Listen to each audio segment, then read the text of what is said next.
begin by correcting what Senator for Kitui has said.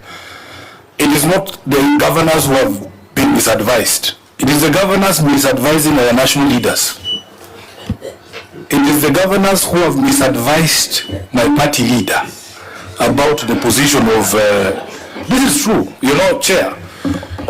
I said in Diani because I didn't want to attend that conference that was held in your county. Not because I don't like the people of Homa Bay. It's a beautiful place. But this jamboree that is put together by the governors without any recourse to other institutions that are involved in devolution, was a platform where they poisoned and misadvised the minds of the national leaders to pronounce themselves on certain things.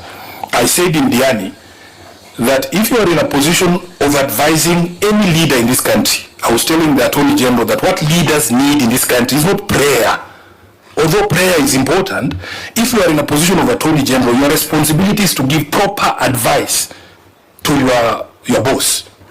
Even when it comes to matters of devolution, these governors are the ones who are misadvising Mzee. Because you remember when we had a meeting with the party leader in the Senate, when he came out of that meeting, the pronouncements he made, including strengthening the place of Senate in order for devolution to succeed, those were the proper words or the proper advice that Jacom gives. And I know his mind. I know his position on devolution. He's the father of devolution.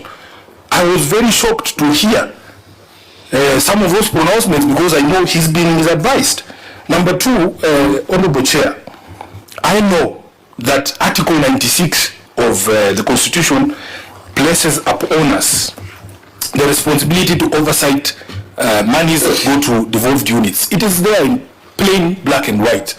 And in fact, the Supreme Court extended it when the governors were trying to argue that we only oversight the revenue that comes from shareable revenue, the national share, and not on-source revenue. The Supreme Court extended and said we can oversight both on-source revenue and money that comes from the equitable share. If you look at Article 125 of the Constitution, it gives Parliament and its committees the power to summon anybody. Anybody. It doesn't have to be a governor. We can summon these people from the media. If we wanted to have a conversation with what is his name? My friend Mauritius Oduor, who's behind that camera. If we want to summon him, we can sit there on that chair and take oath. Any person can be summoned by committees of Parliament. So it is improper advice to tell leaders that the Senate or the committees of this House cannot call governors to appear before this. Honorable Chair, the controversy was settled in that case that Senior Counsel has referred to by the Supreme Court. When governors tried to argue that they should not appear before the Senate, it was made very clear that the county assemblies exercise what they call primary oversight, and that the Senate exercises secondary oversight. Our biggest frustration as members of the Senate is that we have a leadership that do not know how to defend the institution. So as questions are cast about the conduct of committees, the conduct of Parliament, the conduct of the Senate, you have your speaker there. He doesn't say anything. You have the majority leader, the minority leader, they don't say anything. By now, I expect Honorable Chair to have a statement from Honorable Mazayo and Honorable Cheriot defending the institution and putting the record straight. Our speaker, he's nowhere to be seen. And even you, Chair, I want to challenge you when the Senator for Kitui has said, Chair, if you don't defend this committee, because this committee was specifically singled out, they say we are the rent seekers in the Senate. Chair, if you don't defend us today, we are willing to move a motion of your removal. Today. Because we cannot continue like this. If somebody has any evidence, let them present it. I don't think, Chair, we have ever sent you to get money from anybody. We don't send our chairs there.